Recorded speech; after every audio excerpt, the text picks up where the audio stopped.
video ini adalah aksi nyata modul 1.4 Budaya Positif.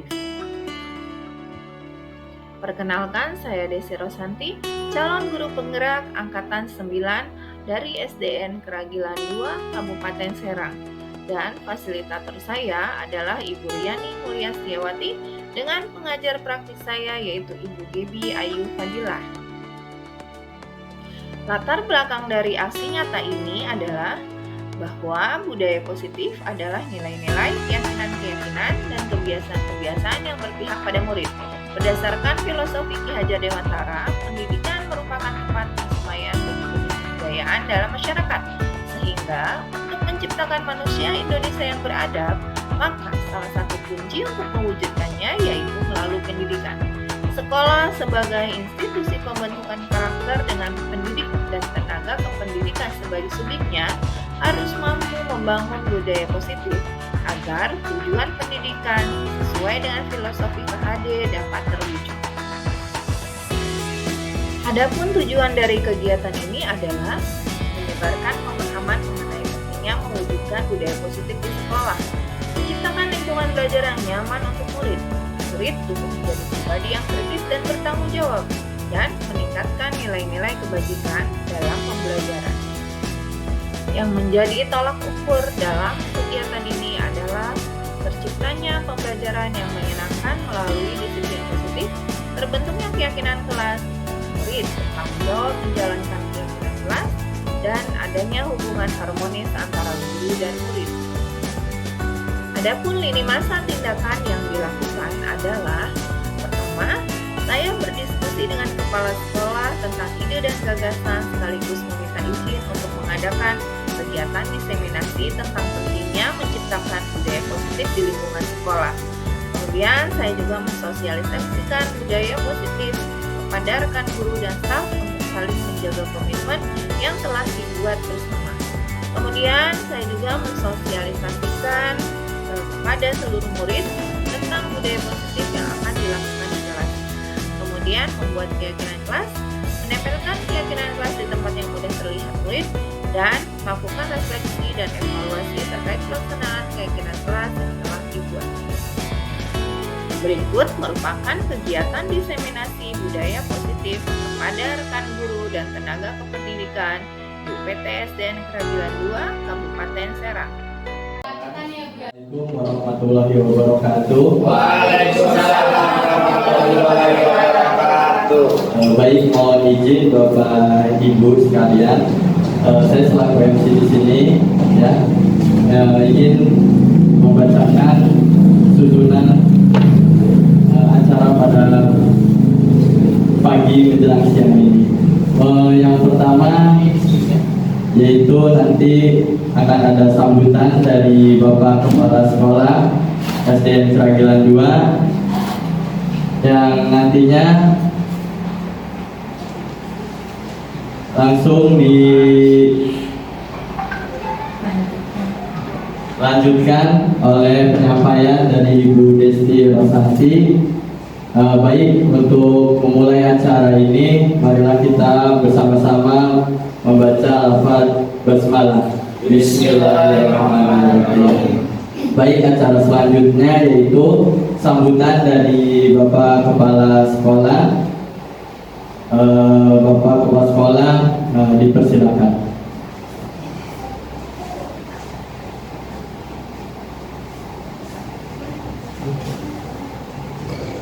Bismillahirrahmanirrahim. Assalamualaikum warahmatullahi wabarakatuh. Waalaikumsalam warahmatullahi wabarakatuh. Asyhadu an la ilaha illallah wa asyhadu anna Muhammadan rasulullah.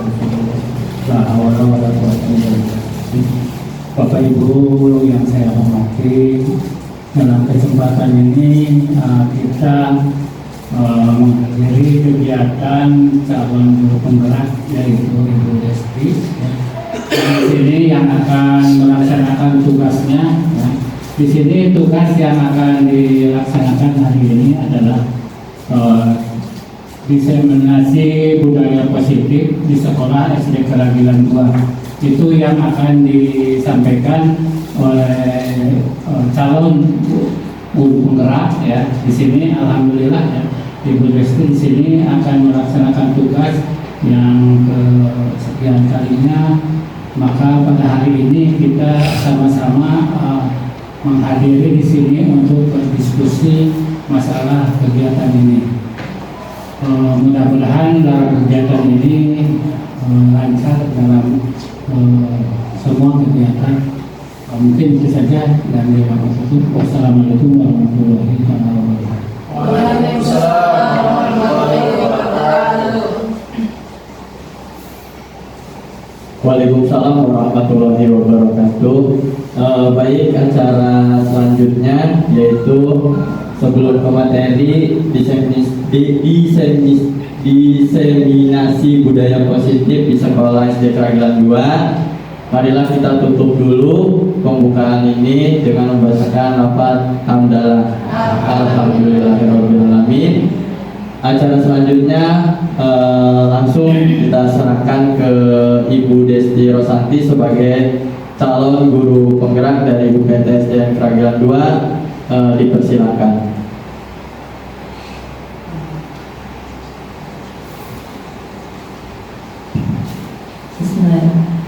Assalamualaikum warahmatullahi wabarakatuh. Waalaikumsalam warahmatullahi wabarakatuh. Selamat siang Bapak dan Ibu semua. Bagaimana kabarnya hari ini? Alhamdulillah luar biasa. Alhamdulillah, terima kasih atas semangatnya pada hari ini.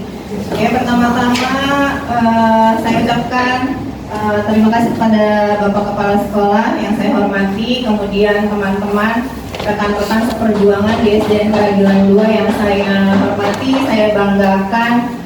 Insya Allah kita di sini berjuang bersama-sama demi kebaikan sekolah ya SDN Keragilan 2. Baik Bapak dan Ibu semuanya, pada kesempatan kali ini izinkan saya untuk berbagi. Sebenarnya ini momen berbagi ya, berbagi kami diberikan kesempatan untuk berbagi kepada teman-teman semuanya gitu ya, tentang apa yang sudah kami peroleh. Jadi sebetulnya kami sebagai calon guru penggerak ini adalah bisa dikatakan sebagai agen ya. Kenapa harus ada agen-agen perubahan dalam pendidikan? Karena sebenarnya pemerintah itu punya tujuan, yaitu merubah paradigma tentang pendidikan yang ada di Indonesia. Nah, caranya adalah mungkin Bapak dan Ibu sudah mengakses PMM. Itu adalah satu cara pemerintah membuka platform PMM, dan cara yang lainnya adalah merekrut CGP, calon guru penggerak. Untuk apa CGP ini? CGP ini adalah sebagai perpanjangan ketika tujuan mereka akan dirubah nih, merubah paradigma, maka kami yang menyebarkan gitu. Jadi ada satu pesan yang mungkin melekat ya pada teman-teman gitu. Ketika ada CGP, yaitu ya udah dia yang bergerak, dia yang harus melakukan perubahan. Padahal setelah dicermati dan diamati, kami ini sebetulnya adalah perpanjangan tangan dari apa yang sudah ditetapkan oleh pemerintah. Jadi apa tujuan dari pemerintah ini kita sampaikan ke teman-teman. Ketika kita melakukan perubahan, yang melakukan siapa? Bukan kami sendiri, tetapi harus kolaborasi dengan teman-teman, gitu ya. Kemudian latar belakang dari saya mengadakan diseminasi ini artinya sebenarnya emang keren ya, diseminasi gitu. Tapi dalam bahasa diseminasi ini sebenarnya penyebaran. Tapi kalau misalnya kita pakai penyebaran gitu kayaknya kurang ilmiah lah ya bahasanya gitu. Makanya saya menggunakan diseminasi budaya positif di sekolah SDN Keragilan 2. Oke, sebelum saya memulai bukan materi juga ya, tapi memang ini adalah hal-hal yang pemerintah amanatkan gitu ya kepada kita sebagai guru, bukan kepada saya sebagai CGP, tetapi memang ini tugas kita sebagai guru. Kebetulan itu saya yang memang lebih dulu dikasih tahu gitu, oh ini paradigma yang harus dirubah gitu. Maka saya harus menyebarkan supaya yang lain juga tahu, dan akhirnya kita bisa menjalin kerjasama atau kolaborasi untuk untuk menciptakan budaya positif ini. Baik, Robi Srohli Sodri wa Yasirli Amri wa Hlul 'Uqdatam min lisani yafqahu qawli. Saya berharap semoga kegiatan ini bermanfaat dan barokah ya, dan diberi kelancaran sampai nanti selesai. Amin. Baik teman-teman, sebelum saya masuk ke apa yang ingin saya bagikan,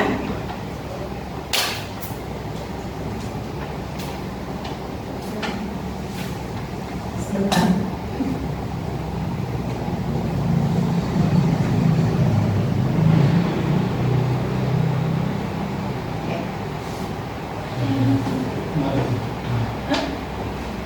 Antenanya kenapa ya suka.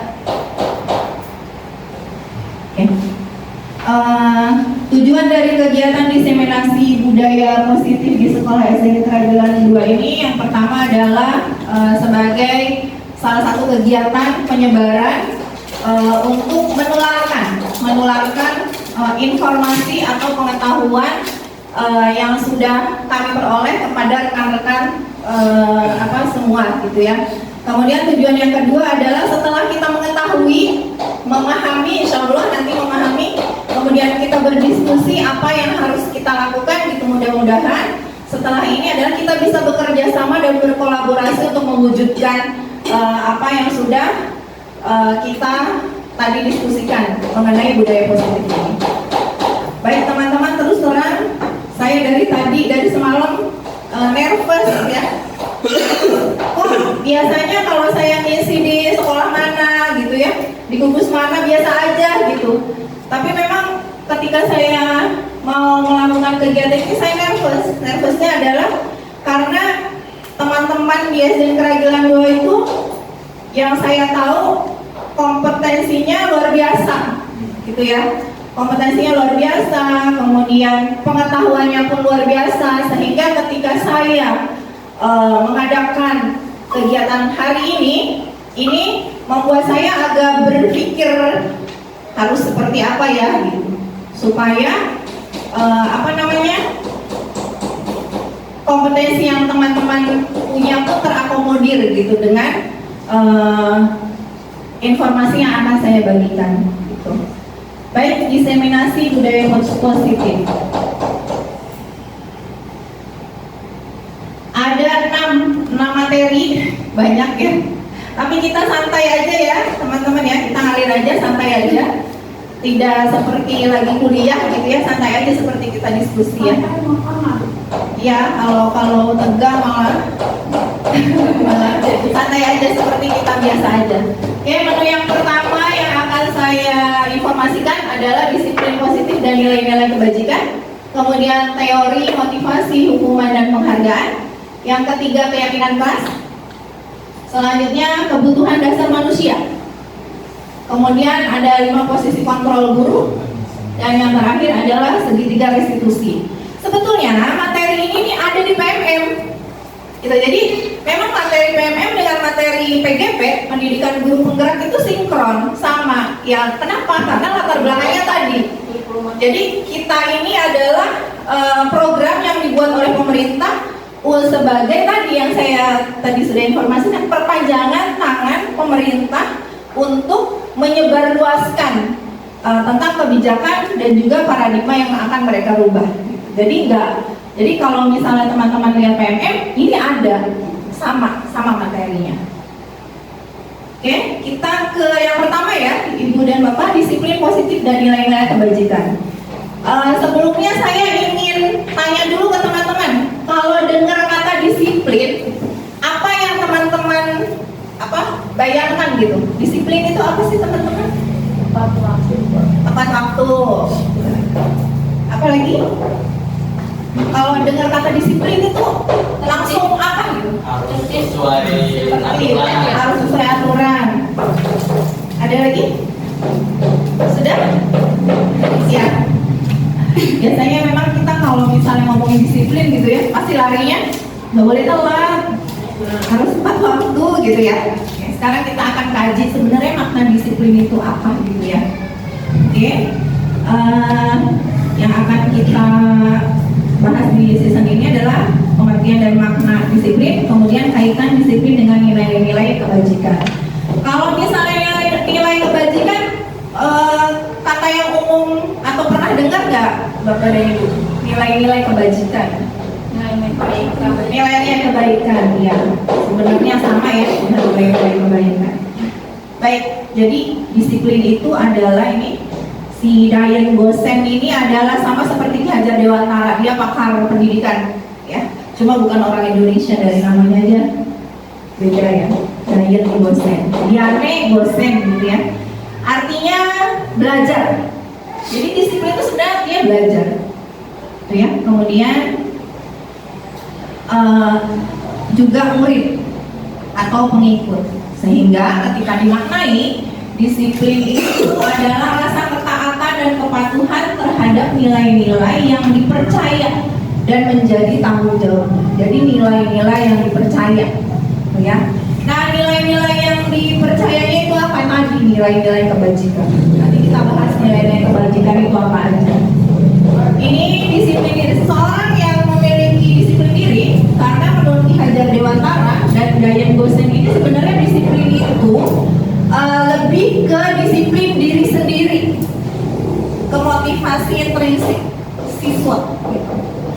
Jika seseorang sudah memiliki disiplin diri, maka mereka bisa bertanggung jawab terhadap apa yang dilakukannya, karena mereka mendasarkan tindakan mereka pada nilai-nilai kebajikan universal, ya.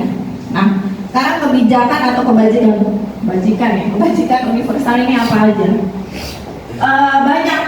Kebajikan universal itu sebenarnya nilai. Kalau di PPKN, pendidikan Pancasila ya, kita belajar tentang nilai. Nilai itu adalah sesuatu yang dinilai berharga dan diyakini gitu ya, bahwa itu baik. Jadi intinya sebenarnya nilai kebajikan universal sesuatu yang baik. Nah, apa aja? Sebenarnya ada 7 pilar. Tapi yang kita memang akan implementasikan itu adalah yang P3, profil pelajar Pancasila. Ada berapa dimensi, Bu? Pak? Ada 6. Apa saja, Bu? Masih ingat nggak? Profil pelajar Pancasila? Masih ingat, Bu?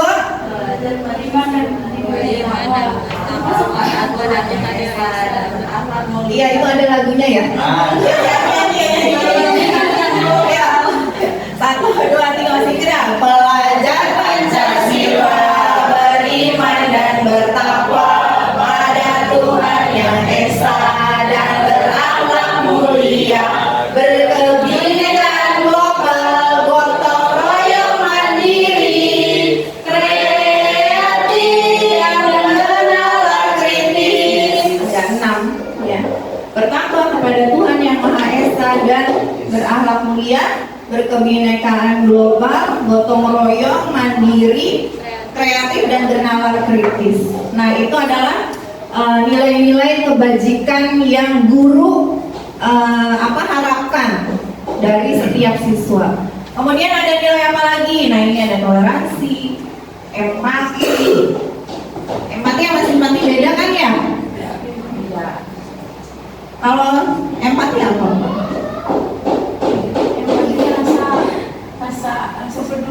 Kepedulian, ya. Peduli. Iya. Kalau empati itu rasa peduli. Kalau simpati?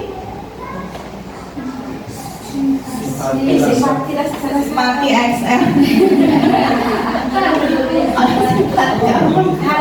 ya.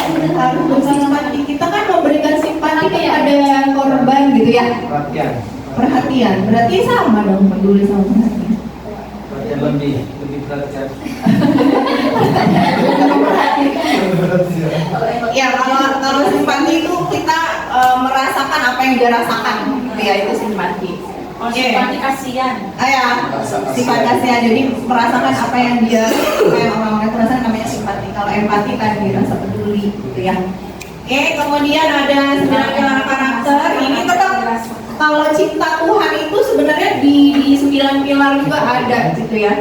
Kemudian ada tidak merendahkan orang lain, memberikan yang terbaik, peduli, berani, sabar, kontrol diri, keadilan, dan lain-lain. Masih banyak yang lain. Ini adalah kebajikan universal yang merupakan tujuan dari pendisiplinan tadi. Ini tujuannya. Jadi di IKM, di kurikulum Merdeka ini memang tidak patokannya nggak ke kognitif ya, nggak ke pengetahuan.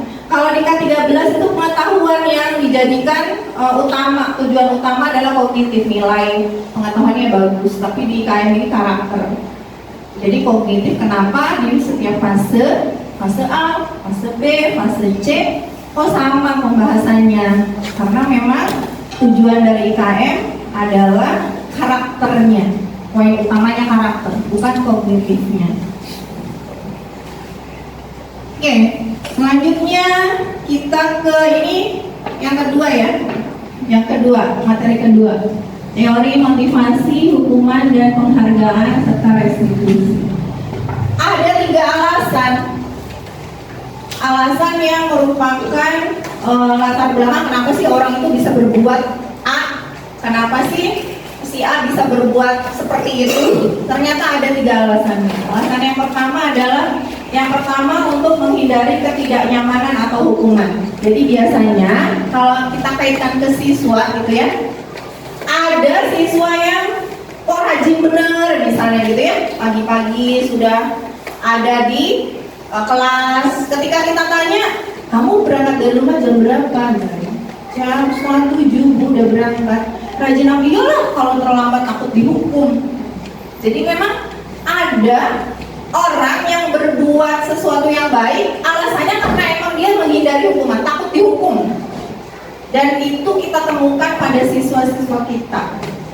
Ya berarti motivasi dia, walaupun apa yang dia lakukan baik, tapi motivasinya adalah karena takutan aja. Kemudian yang kedua adalah untuk mendapatkan imbalan atau penghargaan dari orang lain. Contohnya orang tua. Ya, dari orang tua, dari guru, dari teman, dari masyarakat. Kalau misalnya kamu pengen dapet ranking, iya. Kenapa pengen dapet ranking? Iyalah, supaya nanti kan sama orang-orang dipuji gitu ya, hebat. Nah itu biasanya anak-anak seperti itu. Jadi emang motivasinya supaya dialami gitu ya. Atau dapat penghargaan, ya nanti dapat hadiah misalnya. Dan ternyata motivasi perilaku ini memang nyata ya, memang benar.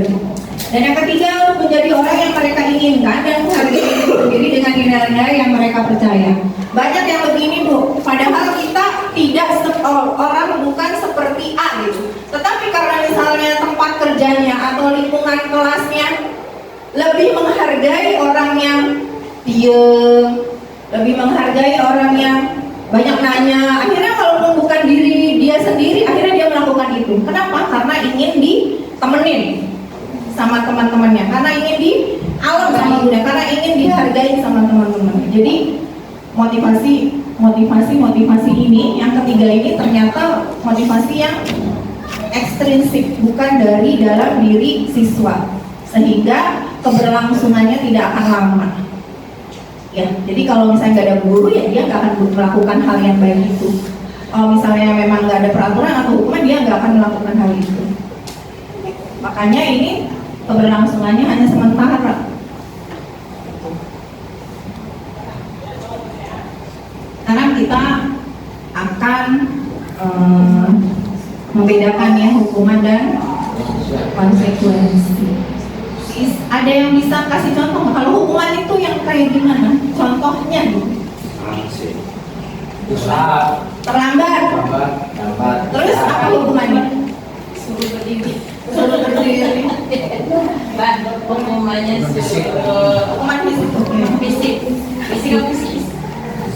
Itu bisa dengan lari atau dengan Oh, jadi mungkin kalau Pak Ajis di lapangan kan Iya. anak terlambat gitu ya, datang lari 2 kali, itu hukuman ya Pak? Iya bisa. Ya itu. Kalau di kelas biasanya apa Bu hukuman? Berdiri di depan kelas. Iya, karena saya juga Suka berdiri ya. Iya, Bu, kalau di sini. ya, tapi kalau kalau saya nggak berdiri di depan kelas. Iya, jadi suruh nulis.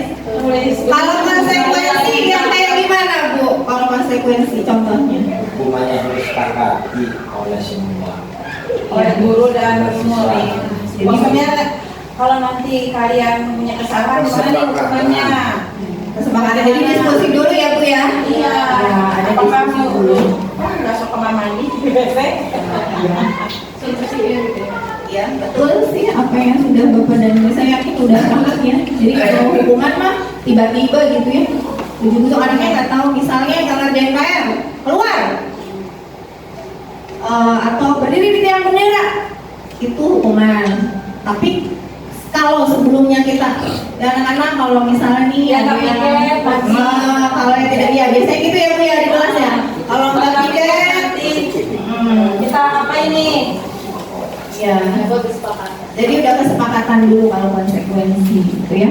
Kemudian kalau hukuman itu bersifat satu arah, terus bisa berupa fisik atau verbal. Verbal itu non fisik ya, kata-kata. Itu verbal. Kadang ya jangan jauh saya sendiri gitu ya. Saya sendiri juga kadang kalau misalnya lagi anak itu melakukan kesalahan, saya biasanya memang kalau fisik kan enggak. Tapi memang saya melakukan secara verbal gitu ya. Kenapa sih kok nggak ngerjain PR? Padahal itu tuh ternyata salah, tidak boleh, gitu ya. Ternyata tidak boleh. Kemudian Harus, oh iya. iya, Lupa besok kerjainnya. ini ditanya alasannya apa. Iya, alasannya apa? Lupa alasannya kebanyakannya. Padahal nggak ngerti ya. Bisa melihat kemarin kita ada pertanyaan seperti ini. Seperti Itu leader. Iya Pak, emang karena memang guru itu sebenarnya harus seperti ini. Jadi saya juga baru terbuka mindset saya ya ketika mengikuti ini. Oh ternyata tugas guru luar biasa gitu beratnya gitu ya. Dalam, luar biasa berat, dalam dan di luar nalar, kadang di luar nalar gitu. Dan terus terang saya 3 bulan ikut ini, hampir 3 bulan ya, 2 bulan lebih istighfar baik. Ternyata memang ya Allah, oke, ternyata memang diaturannya begini. Oh ternyata memang guru itu begini dan luar biasa emang sulit karena memang yang akan didapat juga memang tidak kecil, gitu kan ya? Kan kalau katanya kalau guru mah selain duniawi, nanti juga kalau emang jadi guru yang benar kan, insya Allah kita sama-sama ke surga gitu ya. Kalau benar. Kalau jadi guru yang benar. Ternyata setelah mengikuti ini, wah ternyata jadi guru yang benar ini luar biasa. Banyak yang mundur loh jadi guru. Iya. Kalau udah tahu ini, memang betul Bu. Ketika sudah kami gitu ya mengikuti kegiatan ini, setiap stepnya itu yang kan ada refleksi tuh, selalu ditanya bagaimana perasaan Anda setelah mengikuti materi ini. Itu yang selalu kita rasain, kayak dapat hidayah, kayak dapat terkejut, terkaget-kaget. Ternyata apa yang kita lakukan keliru, ternyata apa yang saya lakukan masih banyak kesalahan. Ternyata jadi guru yang benar itu sulit. Pantesan hadiahnya gak main-main gitu. Oke, itu hukuman dan konsekuensi. Berarti yang lebih baik hukuman atau konsekuensi? Konsekuensi, ya. Jadi memang kita harus selalu melibatkan siswa ya. Konsekuensi itu kan diskusi dulu berarti sama siswanya. Dan disepakati, jadi tidak cuma diskusi tapi ada kesepakatan juga. Dan kesepakatan ini berlaku selamanya apa gimana? Apa bisa berubah-ubah? Sesuai. Tapi tetap walaupun berubah tetap diskusi lagi. Iya. Ya. Nah sebenarnya dari 3 ini yang paling harus sebagai guru lakukan adalah yang restitusi. Jadi dari hukuman itu nggak boleh dihilangkan sama sekali, itu nggak ada. Jadi inilah paradigma yang mau dirubah oleh pemerintah. Hukuman nggak ada, konsekuensi dan restitusi. Tapi posisi yang paling diharapkan adalah yang restitusi. Apa restitusi itu? Restitusi adalah proses menciptakan kondisi bagi murid untuk memperbaiki kesalahan mereka, ya, memperbaiki kesalahan mereka sehingga mereka kembali ke kelompok mereka dengan karakter yang lebih baik. Jadi dibimbing supaya siswanya, enggak, kita juga yang kasih tahu kamu tuh salah, yang benar tuh begini, bukan juga. Tetapi harus siswanya sendiri yang menyadari. Jadi kita kasih pemantik aja, yang kamu lakukan salah atau enggak, menurut kamu salah atau enggak, salah, yang benar harusnya gimana. Sebenarnya siswa itu tahu gitu, hanya kitanya aja harus ini. Dan ini pun ya masih saya rasa berat. Soalnya kita menghadapinya berpuluh-puluh anak. Ya, Bukan hanya satu. ya itu yang emang berat ya. Dan emang harus sama-sama gitu, maksudnya gak mungkin kasih guru ini mau begini, guru itu begitu gitu kan. Tapi memang harus sama-sama berjalan beriringan, ya bareng-bareng ya. Oke, yuk sekarang kita coba latihan ya. Yang pertama, mencatat 100 kali di dalam buku kalimat saya tidak akan terlambat lagi karena terlambat di sekolah ini. Hukuman apa konsekuensi? Dulu yang itu. Terus lari mengelilingi lapangan basket 2 kali karena terlambat hadir di sekolah. Membersihkan coretan yang dibuatnya di meja tulis. Konsekuensi. Karena perbuatan dia harus tanggung jawab kan. Murid diminta untuk push up 15 kali karena tidak menggunakan masker di sekolah. Konsekuensi apa hukuman? Hukuman. Itu ini dulu kan diobrolin dulu kan menggunakan masker. Iya, pindahkan tapi dia menggunakan masker. Ayo hukuman apa konsekuensi? Hukuman. Konsekuensi dengan konsekuensi karena tidak menggunakan. Sebelumnya ada ucapan Dan peringatan.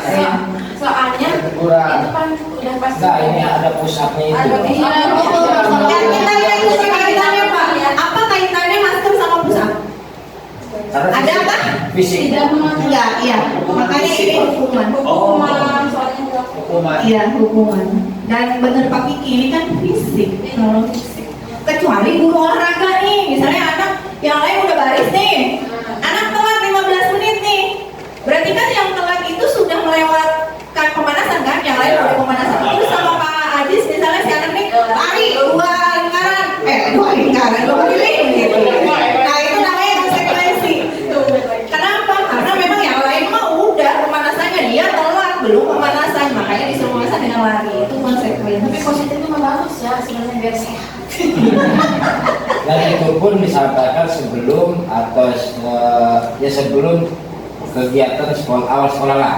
Ketika awal Pak Hadis itu menyatakan bukan di tengah-tengah kegiatan ekstrakurikuler kan Pak ya. Bukan tiba-tiba gitu ya. Nah, tiba-tiba. Karena tidak mungkin kalau tiba-tiba disampaikan konsekuensi itu. Mesti dari awal ketika mulai kegiatan pembelajaran itu tadi. Harus ada kesepakatan dulu. Betul. Lanjut ya. Menggantikan tugas teman yang telah dicoret-coret. Berdiri di depan yang bendera nih karena mengobrol saat belajar di kelas. Hukuman. Membersihkan WC sekolah karena berkelas. Hukuman. Alhamdulillah udah pahamnya berarti ya. Hukuman sama konsekuensi ya. Jadi kalau udah paham ya kita bersama-sama merubah. Ya jangan sampai apalagi hukumannya Tapi saya cuma ngomong fisik gitu ya. Hukuman fisik iya.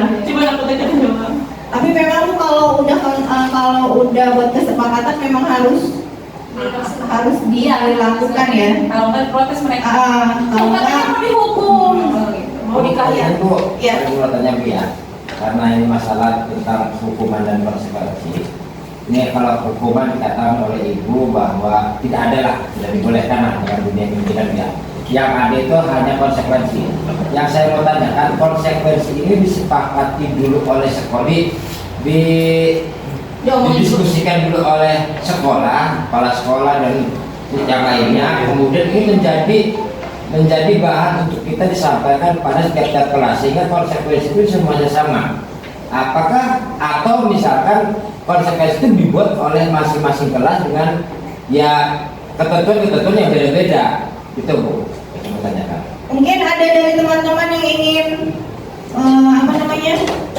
menanggapi dari Pak Kiki, ada nggak? Apakah harus disamakan? Atau kelas itu harus sama dong, itu seragam dong, biar nggak ada perdebatan oleh murid dan lain-lain gitu ya.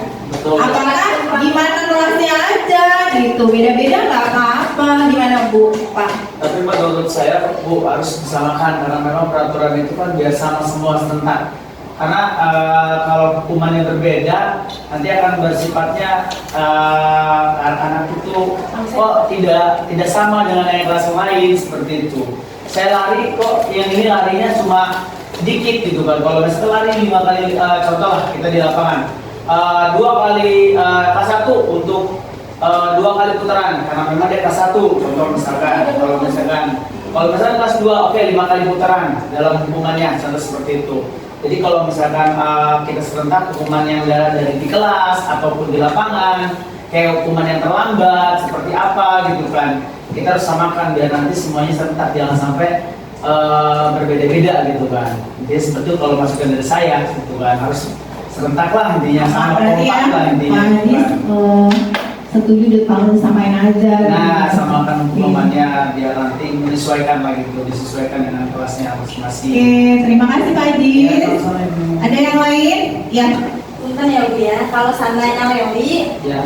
kalau Leli sih setujunya berbeda ya Bu, karena apa? Karena memang kelas. Iya. Ya. Kita kan di kurikulum Merdeka ini yang mau kita sampaikan karakter ya Bu ya. Sedangkan setiap kelas itu karakter murid itu berbeda-beda Bu. Kesepakatan misalkan konsekuensi untuk di kelas kita buat, kita kan melihat karakter siswanya Bu ya. Misalkan kelas 1 kalau seandainya disamakan kan nggak akan mungkin. Punten ini ya Pak Ajis ya, nggak akan mungkin misalkan kita kesepakatan nih untuk semua kelas. Kalau misalkan terlambat, contoh keliling lapangan berlari, nggak akan mungkin kita disalurkan di kelas 1, ya kan Pak Ajis ya. Jadi kalau menurut saya konsekuensi itu kita sepakati sesuai dengan kelasnya masing-masing, sesuai dengan karakter siswanya masing-masing seperti itu. Iya. Terima kasih Ibu Reli yang sudah menanggapi. Ada yang lain? Ada? Oke. Sudah ada 2 jawaban sebenarnya. Yang satu disamakan, yang satu dibedakan. Oke. Sekarang ini Bapak dan Ibu, kita kan diskusi ya. Jadi kalau ada sesuatu yang berbeda itu bagus. Artinya kan mengeluarkan apa yang memang didirikan, nggak mungkin banyak kepala sama semua gitu kan. Memang harus berbeda. Sekarang ini Bapak dan Ibu kita bedakan dulu. Ini kesepakatan mana dulu? Kesepakatan kelas atau kesepakatan sekolah? Jadi ada perbedaan. Kalau kesepakatan sekolah memang harus sama karena berlakunya umum untuk seluruh siswa. Contoh kalau ada upacara nggak boleh masuk. Ya, misalnya 15 menit kalau sudah dimulai upacaranya berarti siswa tidak boleh masuk. Itu disamain mau kelas 1. Saya nggak ngomong ya.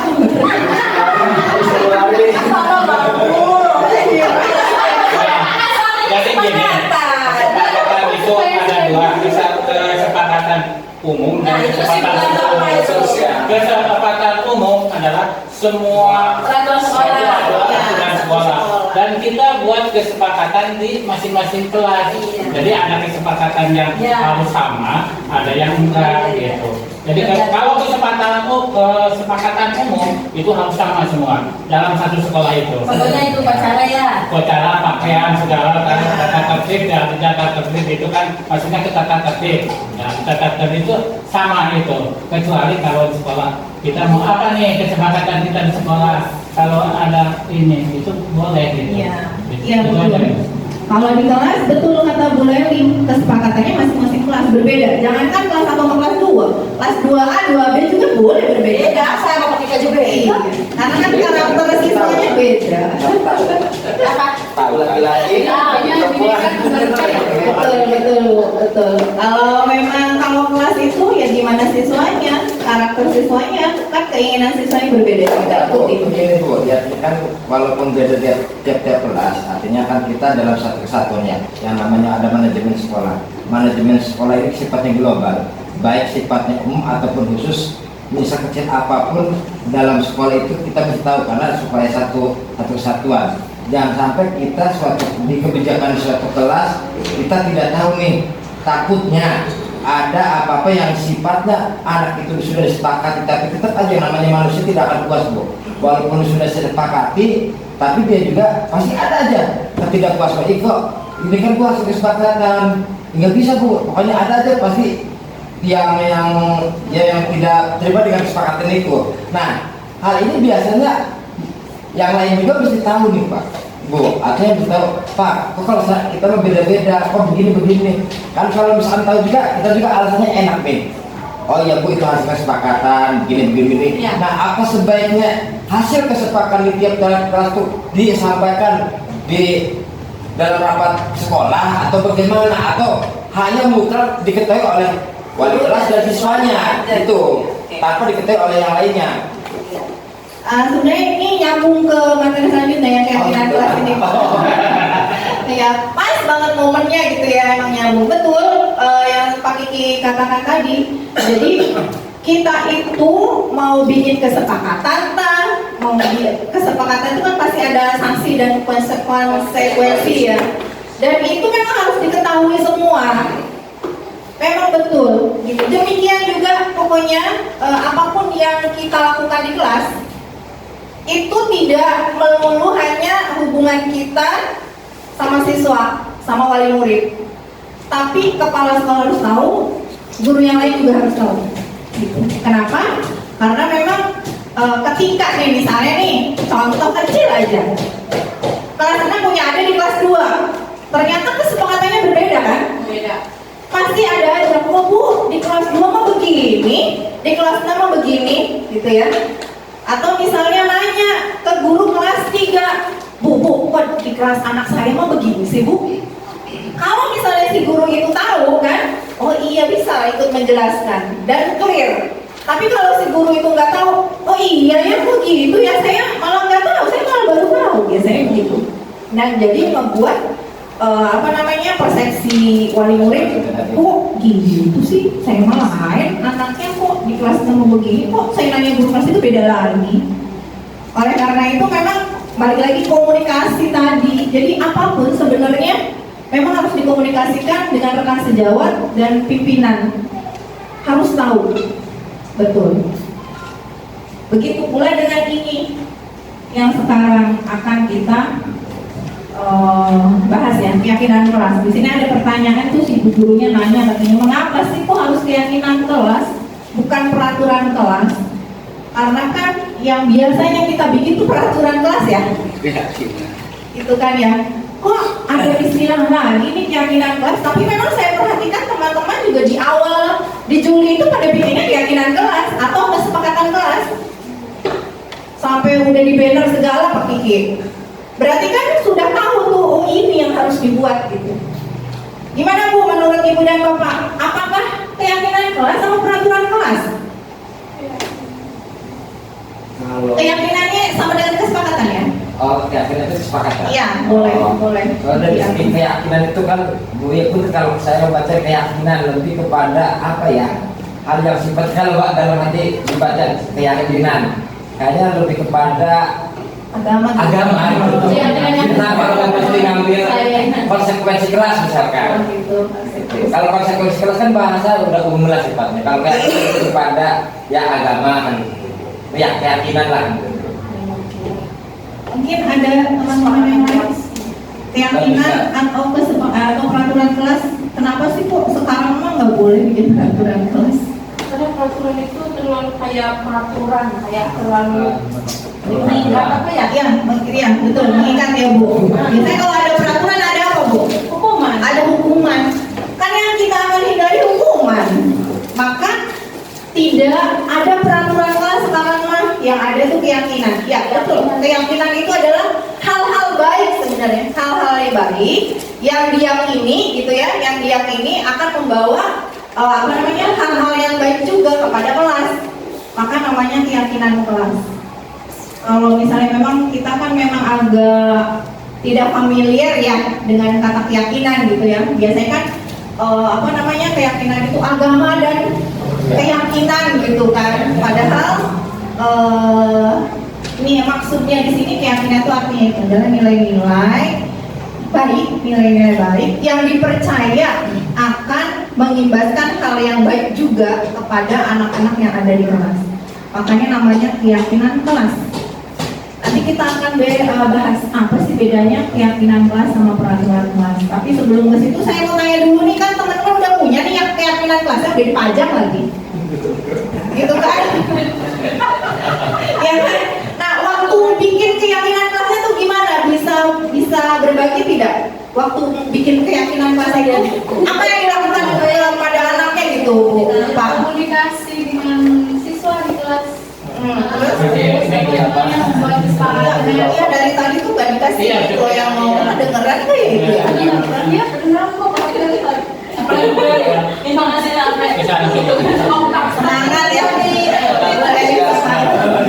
Ya, untuk keyakinan kelas atau kesepakatan kelas ini saya buat di kelas sesuai dengan yang disepakati oleh saya dan siswa yang ada di kelas. Jadi contohnya kita ngobrol bareng nih, gimana nih apa kesepakatan kelas. Contohnya kayak misalnya kalau bel sudah berbunyi, bel sudah masuk, tidak ada ibu gurunya, tapi sudah ada di dalam kelas. Nah terus kalau nanti kalian sudah istirahat pun tidak boleh ada yang makan di dalam kelas. Nah kadang saling mengingatkan, Bu, si Angga makan di kelas. Oh iya, apa udah sepakat ya kalau kita tuh udah bikin kesepakatan kelas seperti itu contohnya. Ya, jadi maksudnya saling mengingatkan akhirnya mereka. Terus kadang ada yang ngomongnya kurang baik, contohnya misalnya saling mengingatkan. Jadi apa-apa alhamdulillah di kelas tuh udah saling mengingatkan terus, jadi nggak ada lagi yang ngomongnya ya mungkin masih ada gitu, cuman ayo saling mengingatkan kayak gitu. Jadi kita balik lagi ke anaknya, saling mengingatkan seperti itu. Ya mungkin dari saya itu. Iya. Makasih Bu Enda. Yang lain ada? Tadi kan Bu Enda katanya diskusi dulu. Iya, ya. diskusi ada komunitas. Boleh saya tanya kan Bu Enda? Ya. Nah, yang menentukan kalimat apa tadi teh? Kalau misalnya kayak itu tidak boleh makan di kelasnya itu kalimatnya keluar dari siapa? Gurunya apa siswanya? Oh iya, dari saya Bu. Oh, jadi ditawarkan gitu ya? Ditawarkan. Berarti gini, diskusi tapi bu gurunya yang mengarahkan supaya kelas suruh bersih gitu. Atau saya misalnya mereka tuh makan di kelas, terus kadang ada air tumpah, habis makan es jajan, ada aja yang ini sampahnya. Alhamdulillah, yuk kita buat kesepakatan gitu. Kalau emang awalnya sudah ngasih tahu gimana nih kalau misalnya kalau istirahat makan dari luar ya. Ya Bu, kenapa sih? Ada yang nanya juga, Bu kenapa sih gak boleh makan di kelas? Tuh waktu saya kelas 2 mah boleh makan di kelas, katanya boleh semua gurunya. Ya itu makanya kan enggak, maksudnya ini mau bukan siapa kita biar maksudnya mendisiplin ya.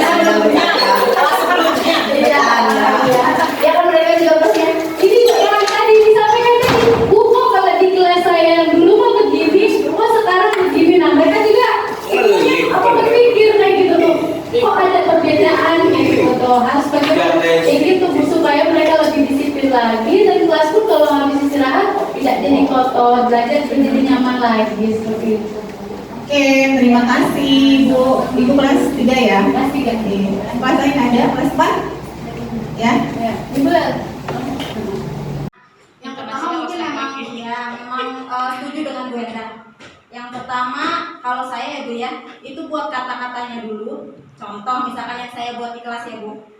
Untuk keyakinan kelas, pertama disiplin waktu, kedua belajar dengan gembira dan bersemangat, yang ketiga mengerjakan tugas dan melaksanakan piket kelas dengan penuh tanggung jawab, yang keempat angkat tangan saat ingin bertanya dan meminta izin, Yang kelima, mengikuti pembelajaran dengan tertib. Yang keenam, membudayakan kata tolong, maaf, dan terima kasih. Nah, saya buat dulu itu keyakinan kelasnya. Lalu saya minta persetujuan semua anak-anak. Misal contoh, yang pertama keyakinan kelas yang pertama, disiplin waktu. Setuju apa tidak? Setuju, Bu. Nah, kalau seandainya tidak melaksanakan keyakinan kelas ini, konsekuensinya apa? Nah, jadi kan saling sambung menyambung ya, Bu ya, keyakinan kelas dengan konsekuensi. Nah, itu juga sesuai dengan kesepakatan konsekuensinya seperti itu. Jadi saya buat dulu kata-katanya, lalu meminta persetujuan anak-anak, setuju apa tidak. Kalau seandainya setuju, Bu. Nah, kalau seandainya tidak melaksanakan keyakinan kelas ini, konsekuensinya mau seperti apa? Seperti itu, Bu. Kalau di kelas 4A. Iya, terima kasih Bu Leli. Saya pengen tahu kelas 5. Bu Kiki gimana bikin keyakinan kelas? Suara Bu Kiki. Kan soalnya kalau lihat TikTok gitu ya, Kiki kan tuh iya, Bu. Saya juga ngambil dari medsos. Ada nggak yang diater? Ada, saya ngambil dari medsos. Ada juga, Bu. Boleh, Bu Kiki. Kurang lebih sama ya, Bu ya. Sama-sama siapa? Sama dengan Bu Leli. Oke. Jadi saya membuat kalimatnya dulu, lalu ditawarkan kepada anaknya, diberitahukan kepada anaknya setuju atau tidak. Jika ada tambahan, misalkan usul dari anaknya itu bisa dipertimbangkan dan disepakati bersama. Jadi membuat penawaran ya kepada anak-anak. Oke. Ada yang lain? Pananang gimana Pananang? Sama? Dibuat penawaran dulu atau gimana? Karena teknisnya biasanya berbeda-beda. Iya, gitu ya. Izin ya, ditambahkan. Memang sebelumnya di keyakinan kelas juga mungkin yang sama ya, karena memang saya juga sama. Saya buat dulu draftnya. Draft keyakinan kelas itu intinya kalau di kelas saya kata-katanya itu bukan kata-kata jangan, tidak. Ibaratnya di situ tuh keyakinan kelas itu menggunakan kata-kata yang positif, ya kata-kata yang positif. Jadi saya tawarkan ke anak-anaknya. Ketika memang ya setuju kita buat. Kalau misalkan tidak setuju, lalu saya tanyakan lagi apa yang lebih baik nih di kelas ini. Kalau misalkan kalian ini tidak setuju, nah kita buat bareng-bareng. Pak ini kalau misalkan kalau enggak kayak gini aja. Nah nanti ketika namanya anak-anak belum bisa membuat kalimat ya. Nah tapi nanti maksudnya itu ya udah nanti bapak buatkan. Ketika saya buatkan, saya serahkan lagi ke anak-anak. Oh ya udah Pak setuju. Jadi seperti itu. Jadi karena memang anak-anak itu kendalanya tidak bisa membuat kalimat itu. Gitu. Jadi anak-anak hanya menyebutkan intinya saja, tapi bukan dalam bentuk kalimat. Gitu. Jadi intinya sama diskusi gitu ya. Oke, kita akan bahas benernya yang ideal tuh yang seperti apa gitu ya, membuat dan keyakinan kelasnya. Oke, keyakinan kelas adalah nilai-nilai kebajikan universal. Tadi nilai-nilai kebaikan. Betul kata Pananang, memang kalimatnya nggak boleh negatif, nggak boleh ada kata jangan, tidak boleh ada kata tidak. Biasanya itu adanya di peraturan kalau kayak gitu, ya. Jadi mulai dengan menghilangkan kata itu, kita buat pernyataan positif. Tuh. Kemudian secara tersirat dan tersurat terlepas dari latar belakang suku, agama, bahasa dan negara. Jadi kita emang umum aja. Nilai-nilai kebajikan secara umum kan tadi sudah ya, yang menyangkut P3 tadi kan, profil pelajar Pancasila, peduli, menjaga keamanan, menjaga kebersihan yang seperti itu, hal-hal baik lah ya. Kemudian sebetulnya gitu ya, keyakinan kelas itu akan lebih memotivasi seseorang kalau itu muncul dari diri anaknya itu sendiri gitu. Jadi memang yang dituntut itu anaknya sendiri yang pengennya apa, tidak penawaran gitu ya, tidak ditawarkan. Jadi anaknya maunya apa. Lah Bu, anak saya mah nggak aktif gitu kan, megegeg bae gitu. Kali apa pertanyaan pemantik, gurunya tugasnya tidak menawarkan yuk buat kelasnya bersih ya, setuju enggak gitu. Itu mah berarti gurunya, pemikiran gurunya. Tetapi harusnya supaya kelas ini enak, nyaman, belajarnya menyenangkan, gimana anak harus muncul sendiri dari anaknya. Itu Itu Bu, apa sih kan biasanya kalau di saya gitu ya di kelas 2 kan, itu Bu, kalau nggak berisik, gitu kan? Oh, kalau nggak berisik belajarnya jadi enak. Iya Bu. Nah sekarang kalau biar nggak berisik gimana? Supaya nggak berisik gimana? Apa sih Bu, kan nggak langsung nyambung ya? Anak tuh emang capek. Emang luar biasa capek. 15 menit sampai 30 anak. Kemudian kita tulisin dulu yang tadi, jangan berisik. Kita tulis jangan berisik. Apa aja yang keluar itu Bu? Kelasnya tuh seru kalau misalnya ada CCTV. Anak saya begitu Bu di kelas. Tulis ada saya tulis semua, sepapan tulis penuh. Senajan nggak nyambung, tetapi memang itu yang dia pikirin kalau kelas saya enak, nyaman buat belajar. Kemudian saya ajak lagi, coba lihat itu tuh kolong mejanya. Ibu guru banyak sampah. Terus kalau banyak sampah kenapa? Banyak nyamuk. Kalau banyak nyamuk emang ganggu belajarnya? Ganggu. Berarti gimana biar gak terganggu? Sampahnya dibuang ke tempatnya. Tulis, buang sampah di tempat. Dikumpulin semua. Nah kita baru yang merubah kalimat-kalimat itu menjadi pernyataan positif. Ini apa tadi yang pertama? Jangan berisik. Terus jangan CCTV, jangan lari-larian. Kita yang merubah. Berarti kalau jangan berisik itu harusnya gimana ya? Coba deh kalau misalnya kamu berisik, bu guru ngomong kedengeran nggak?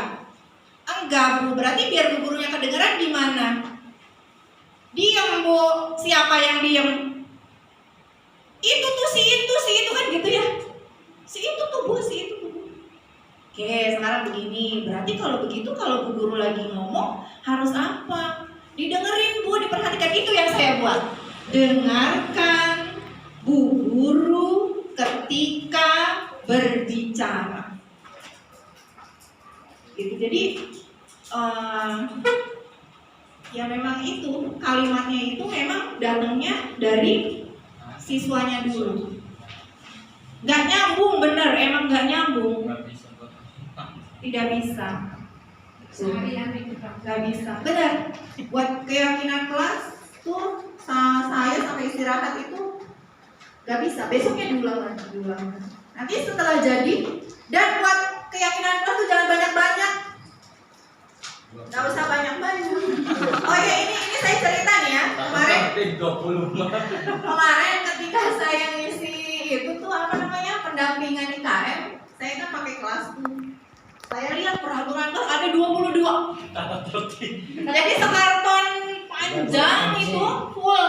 Emang nyusunnya bagus ya, ada yang ke atas, ada yang ke samping, ada estetik lah gitu. Tapi karena saya bukan orang seni, nggak ngerti estetik.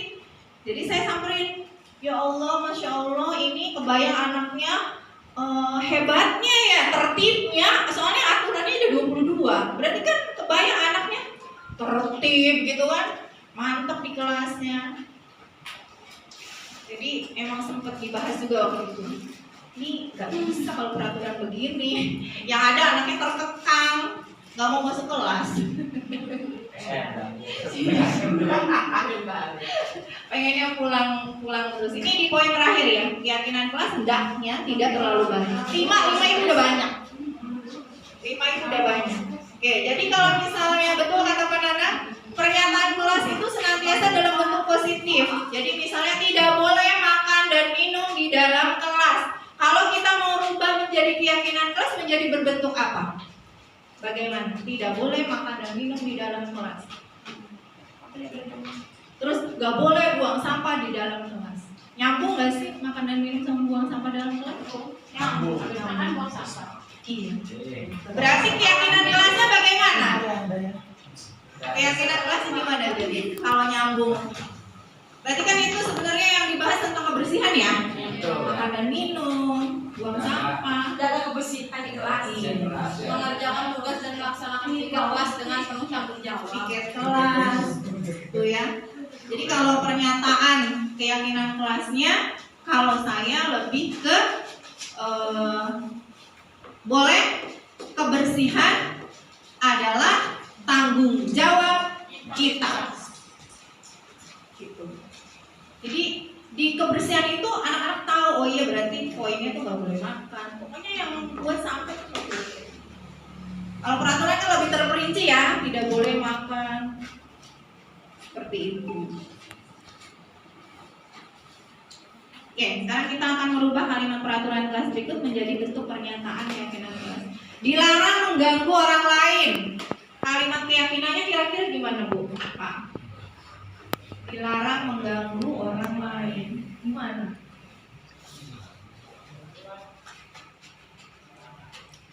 Keyakinannya. Jika dia lagi belajar diganggu atau Buat kalimat keyakinannya, bukan cerita, Pak. Bukan cerita. Misalnya nggak di WA nggak di mana, narasi aja bagus mah. Narasi ya. Saling menghormati dengan teman. Saling menghormati, betul, Bu. Saling menghormati dan menghargai dengan teman. Betul. Jadi masuknya ke sini. Ya, gitu. Terus hadir di sekolah 15 menit sebelum pembelajaran dimulai. Kalimat keyakinannya gimana? Datang sekolah tepat waktu. Disiplin waktu boleh, disiplin waktu boleh, datang sekolah tepat waktu boleh. Pokoknya jangan ada jangan. Tidak boleh, jangan ada. Dilarang melakukan kekerasan. Ya sama-sama aja dong. Pembulian berarti ya. Apa, Bu? Jangan ada kekerasan kan. Kira-kira apa?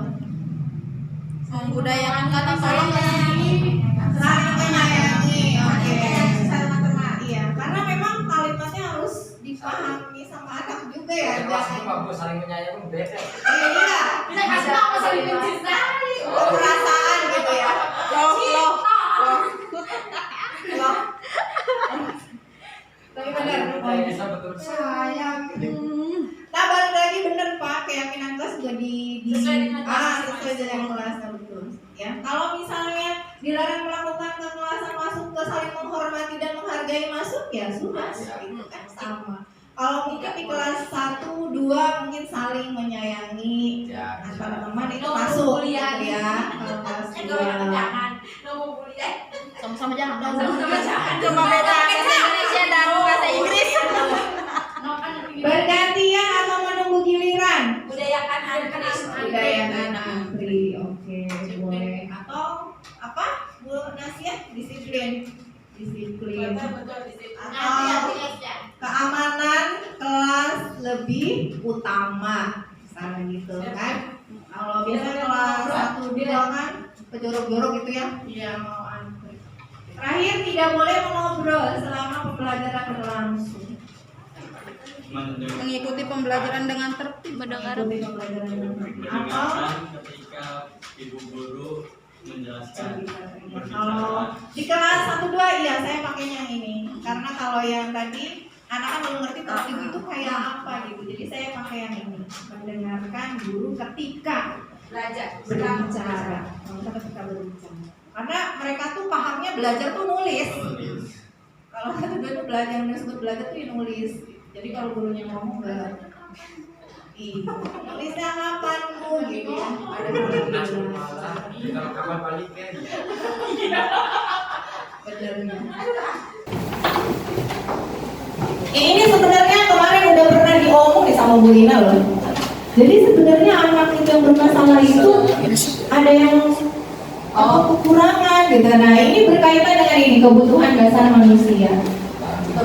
Ada 5 kebutuhan dasar. Pertama bertahan hidup. Bertahan hidup itu kaitannya dengan sandang, pangan, keamanan, kesehatan, bertahan hidup. Kedua, kasih sayang dan rasa diterima. Love. Cintai Bu. Ya, diperhatikan, dipedulikan oleh orang-orang yang ada di sekelilingnya. Sayangi. Kalau nggak ada orang di sekelilingnya, nggak tahu deh. Ya, kasih sayang Ini kurang nih perhatian dari seorang yang saya di sekelilingnya Bu, nggak ada. Iya, makanya bermasalah kan. Iya. Selalu caper ya. Betul, karena ada yang kurang. Kalau izin ngarang, aduh banyak banget. Ya, dibuka semua. Lagi banyak, ya terima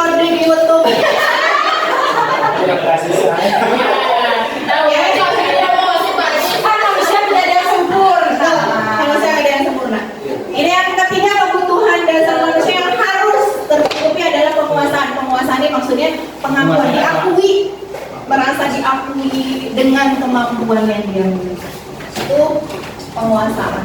Karena ini kaitannya adalah dengan diberi apresiasi, gitu ya. Kalau guru tidak hanya siswa, guru berprestasi juga atau guru yang melakukan sesuatu yang baik juga harus diakui, gitu ya. Kemudian kebebasan, freedom, kemudian kesenangan, happiness. Ya. Ini ada 5 kebutuhan dasar manusia. Nah, bagaimana kalau misalnya salah satu aja nih tidak tercukupi atau terpenuhi? Misalnya kasih sayangnya kurang, ya bermasalah siswa. Masalah. Contohnya ada contohnya. Banyak ya. Ayo sebutkan siapa anak-anak banyak yang kurang kasih Kurang sayang. ini ya. Karena Semuanya nggak ada. Orang tuanya udah nggak lengkap. percaya sama banyak.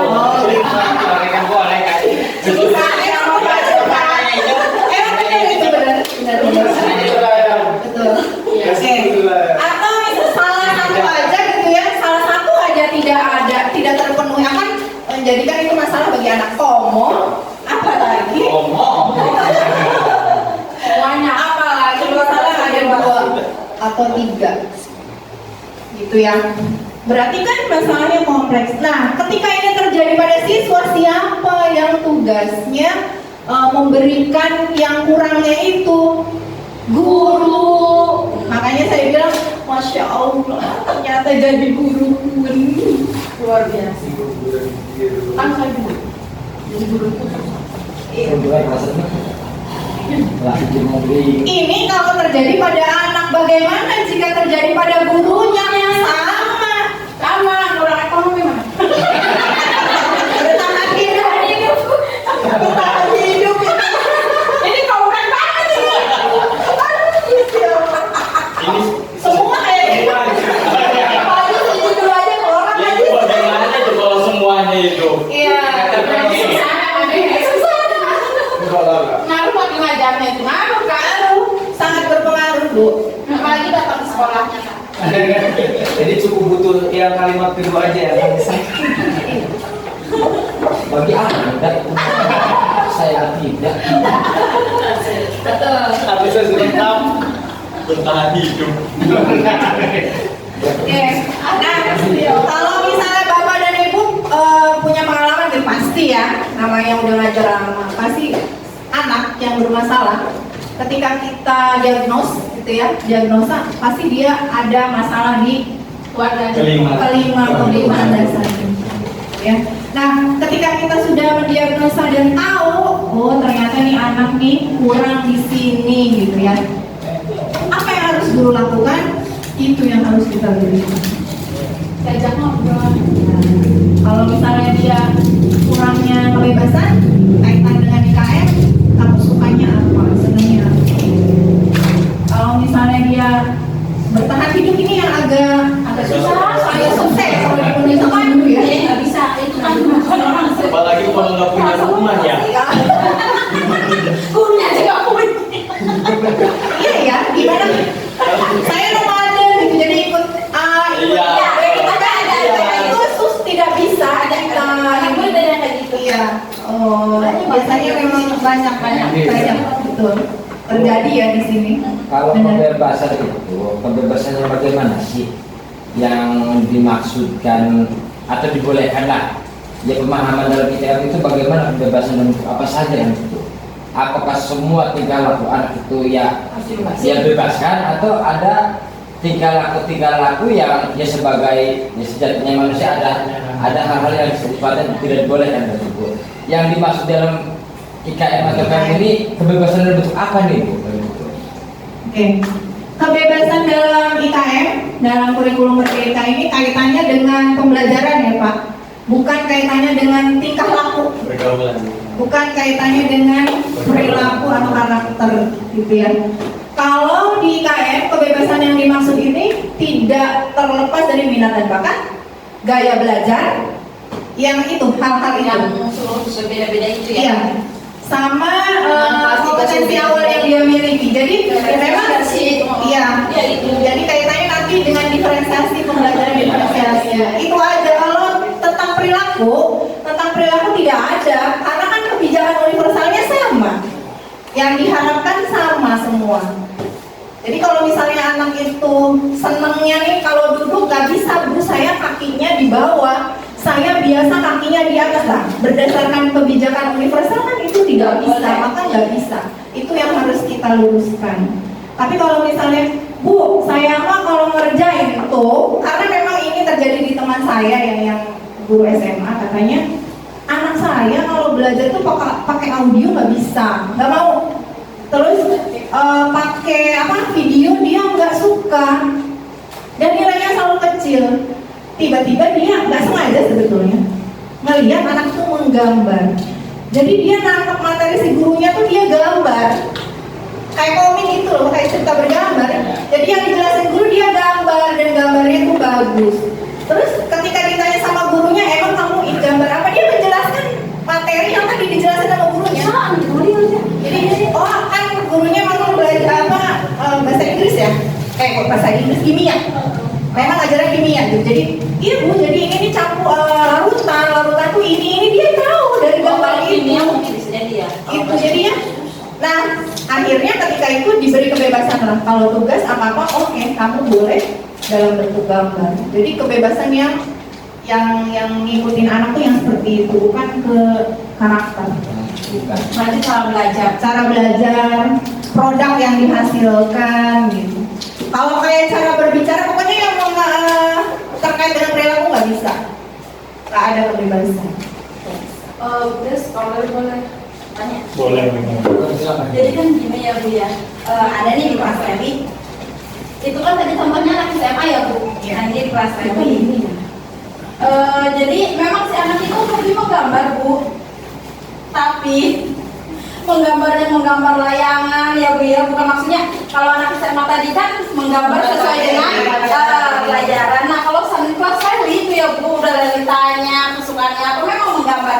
Tapi ya beda dengan SMA ya Bu ya. Kalau seandainya SD ya kesukaan dia lagi gambar layangan ya gambar layangan aja. Itu solusinya kayak gimana ya Bu? Lagi juga lagi mikir aja nih Bu, soalnya memang setiap hari dia gambar layangan aja Bu, setiap kali menjelaskan dia musim soalnya setiap kali menjelaskan ya Bu ya, gambarnya kan dilihat layangan. Aduh ini lagi mikir ini anak kudu piye gitu tuh maksudnya. Itu solusinya gimana ya Bu biar maksudnya lagi bisa terapkan di kelas lagi gitu? Naik bola Suruh keluar gitu. Kalau nggak di layangannya tulis materi. Materi. Ini juga terjadi di kelas saya ya Bu Lewi. Ini kaitannya nanti ada memecahkan masalah pakai segitiga restitusi. Jadi nanti ada kaitannya ke situ masalah yang Bu Lewi. Kalau misalnya anak itu sekali ditegur gitu ya, ditegurnya juga, hei nggak boleh begitu kan ya. Ada kita tuh harus selalu mengingatkan keyakinan kelas tadi. Ayo kalau Bu Guru lagi penjelasan harus bagaimana. Padahal kalau digituin anak nggak denger ya. Sekali. Nah ketika sudah berulang itu pakai segitiga restitusi. Jadi anak itu harus menemukan poin yang harus dia lakukan itu sendiri.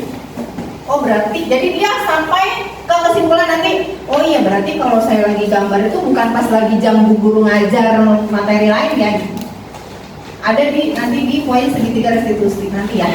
Dan sekarang kita akan membuat atau menjawab ini. Kita akan mengidentifikasi kebutuhan yang dipenuhi oleh anak ya. Bimo seorang anak TKB selalu berlari keluar kelas menuju jalan raya di depan sekolahnya yang ramai dengan kendaraan. Tingkahnya membuat guru Bu Ani bingung dan seringkali ikutan lari mengejar. Ada beberapa kemungkinan jawaban yang diberikan Bimo. Si Bimo kan ngomongin, aku senang main kejar-kejaran dengan ibu guru, seru. Nah kira-kira kebutuhan dasar apa yang kurang dari Bimo? Kebebasan, cinta dan kasih sayang. Cinta dan kasih sayang. Kesenangan. Ayo, kesenangan apa cinta dan kasih sayang? Senang main kejar-kejaran. Cinta dan kasih sayang? Apa kesenangan? Senang main kebebasan. Jadi 3, tadi 2.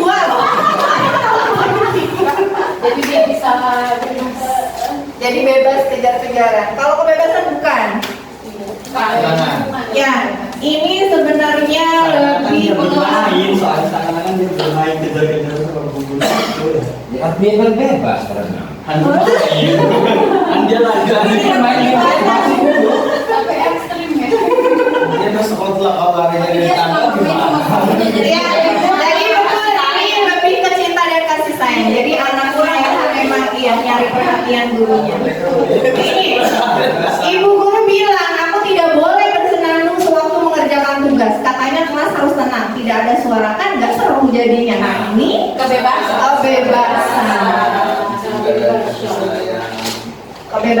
Karena mungkin anak ini kalau nulis harus sambil Ada di waktu kelas 2 saya ada kayak gitu Bu. kelas saya banyak. Soalnya ini Bu, jadi kayak kedua suara. Yang lain ini ngikutin impanin gitu. Iya, kelas saya banyak. Kiatnya bagaimana mengatasinya? Gimana dia? Kalau saya Iya. lagi nyanyi kayak gitu Iya, ya. kalau banyak tuh. Kalau lagi pada saat gitu. Kendali. Supaya kita kan sedang belajar, sedang mengerjakan tugas, salah perbaiki, Bu enak dia nyanyinya kayak gitu. Jadi dikasih tahu Bu, dikasih tahu bagaimana baiknya kalau kita lagi belajar. Jadi ada waktunya nanti kalau kita nyanyi ada. Jadi gimana kesepakatan awal? Awalnya. Kalau ini kan sedang pembelajaran Pak. Jadi apa namanya ini tentang apa namanya di dalam pembelajaran itu ya kebutuhan si anaknya itu gitu. Gitu. Iya. Oh iya, mungkin maksud Kak Kiki tadi kan udah bikin kesepakatan kalau belajar itu nggak boleh ribut gitu ya. Kalau kayak untuk keyakinan dan untuk keyakinan kelas tuh nggak ada konsekuensi memang. Kalau keyakinan kelas nggak ada konsekuensi. Oh, kesepakatan mungkin ada ya. Makanya memang lebih diarahkannya ke keyakinan. Karena memang di KMB luar biasa ke murid tuh guru menghamba, benar guru menghamba pada muridnya luar biasa. Oke, aku hebat kan bisa membuat bu guru mengejar aku, ini apa? Aku hebat.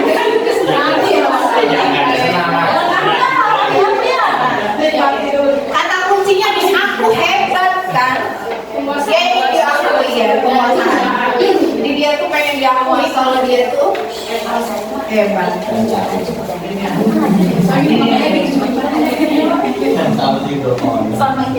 Udah berapa? Udah 1 jam 15 menit. Wow. Kita ngebut ya kalau udah. Kita ngebut 5 posisi kontrol. Yang satu menghukum. Hukum itu yang tadi yang kita bahas ya. Yang begitulah. Verbal dan fisik. Kemudian membuat rasa bersalah.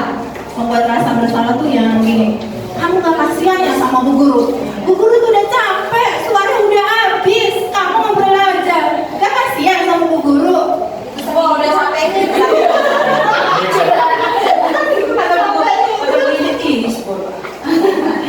Makanya aku istirahat aja kalau sampai. Ya, dan itu memang nggak boleh. Dan seperti itu nggak boleh. Jadi Tidak boleh mengeluh ya. bukan ke tidak boleh mengeluhnya. Malah anak itu kalau digituin dia akan merasa bersalah dan akhirnya dia bukannya berbuat baik itu bukan karena ingin berbuat baik, tapi kasihanlah ke gurunya. Gara-gara itu doang mengharapkan rasa itu aja. Kasihan. Terus sebagai teman. Kalau sebagai teman tuh yang lebih ke bercanda gitu ya, mungkin maksudnya supaya lebih akrab gitu ya. Tetapi ketika si anak itu ada masalah, yang sebagai teman itu dihindari, tidak boleh. Tapi kalau misalnya untuk mengetahui karakter, untuk mengetahui si anak nih seperti apa sih gitu ya, boleh kita mendekati, melakukan pendekatan dengan gaya humor, bercanda dan lain-lain. Tapi ketika anak itu ada masalah kita nggak bisa atau tidak diperbolehkan, tidak dianjurkan untuk melakukan posisi kontrol sebagai teman. Sesuai dengan momen, betul, harus ada waktu kapan kita bercanda dan lain-lain. Pemantau yang tadi apa namanya, Bu Endang, masih ingat nggak sama peraturan yang udah itu pemantau Bu? Jadi kalau pemantau itu pasti dia larinya ke peraturan, ingetin peraturan, mengingatkan itu pemantau. Tidak dianjurkan. Ya, yang dianjurkan adalah manajer. Guru harus sebagai manajer itu yang mana? Yang tadi melaksanakan restitusi. yang selalu mengajak dialog siswanya. Ya, gitu. Komunikasi nih, kalau setiap hari saya punya kalau tiap hari kayak mau bikin muridnya goreng roti gitu. Tidak boleh kayak tidak boleh. Nah, ini contoh kata-kata guru penghukum. Patuhi aturan saya atau awas saja. Awas ya. Kalau saya selalu kamu lagi. Bosan mau guru mana ini saya. Tapi emang manusiawi ya, manusia yang tidak bisa. Kita kayak orang tua kalau jangan bilang anak misalnya ngomong apa ke anak gitu. Tetap aja namanya manusia kan suka dilepas kontrol ya. Suka marah gitu ke anak gitu. Padahal nggak boleh kan sebenarnya nggak boleh dilarang gitu anak sebenarnya boleh. Betul Bu. Tapi mudah-mudahan kalau kita udah tahu gitu ya, oh ternyata enggak. Karena sedikit. Kan memperbaiki kan nggak sehari 2 hari ya. Dan butuh motivasi dan kerja sama. Pembuat rasa bersalah begini, yang sangat kecewa sekali dengan kamu ayah tadi saya sudah ungkapkan. Berapa kali Bapak harus memberitahu kamu ya? Oh masih gitu-gitu aja. Enggak kasihan sama orang tuanya udah nyekolahin tapi itu saya. Oh, itu boleh ke sana? Boleh.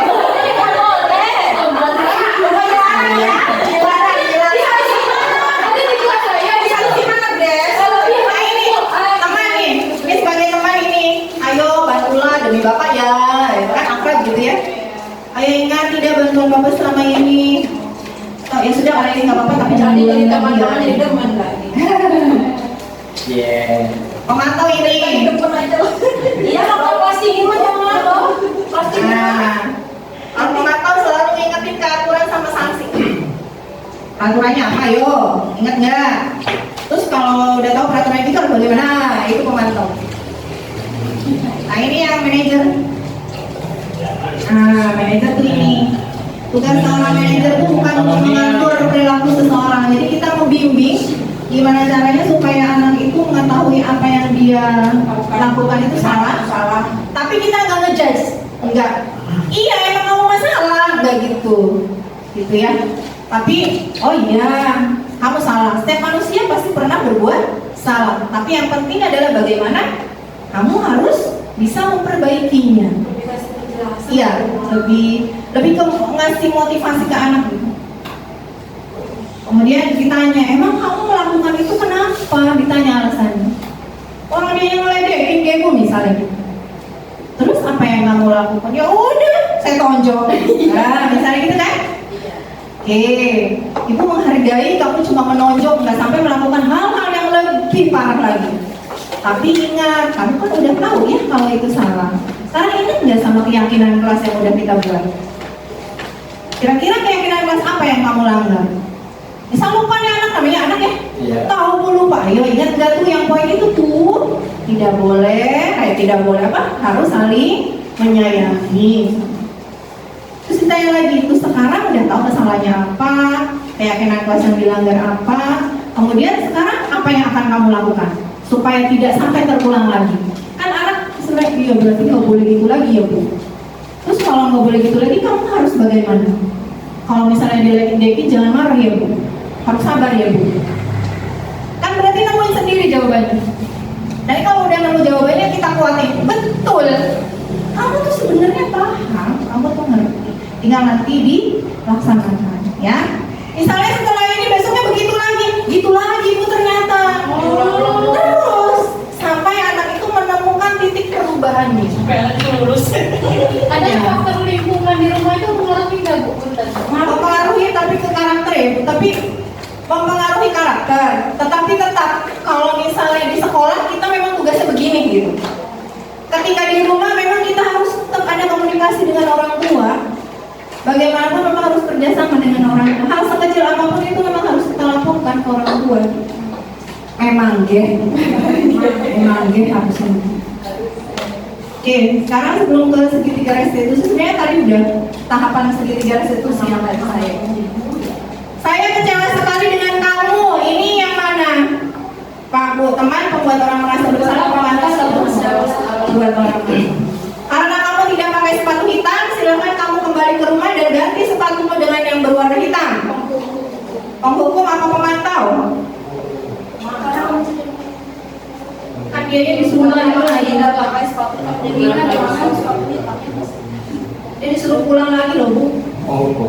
hukum, suruh pulang, suruh balik lagi. Kalau pemantau cuma ingetin doang. Ayo berdiri di depan kelas, makanya jangan ngobrol kalau guru sedang menjelaskan. Ini yang mana, Bu? Iya, ya sudah, tidak apa-apa kalau kamu tidak mengerjakan PR-nya. Teman.